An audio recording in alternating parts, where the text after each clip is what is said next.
પર્યટકોથી ધમધમતા દમણના રમણીય દરિયા કિનારે ફફડાટનો માહોલ।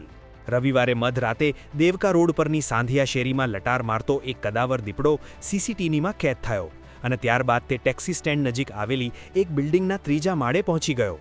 બિલ્ડિંગમાં દીપડાનો ત્રાડ નાખવાનો અવાજ સંભળાતા જ રહીશોના જીવ તાળવે ચોંટ્યા હતા અને સમગ્ર વિસ્તારમાં ભયનો માહોલ છવાયો હતો। ઘટનાની જાણ થતાં જ વન વિભાગ, વહીવટી તંત્ર અને ફાયર વિભાગનો મોટો કાફલો ઘટના સ્થળે દોડી આવ્યો હતો। છુપાયેલા દીપડાને પકડવા માટે વન વિભાગે ભારે જહેમત સાથે રેસ્ક્યુ ઓપરેશન હાથ ધર્યું હતું। પ્રશાસને દમણવાસીઓને સતર્ક રહેવા અને રાત્રિના સમયે બિનજરૂરી બહાર ન નીકળવા તાકીદ કરી છે।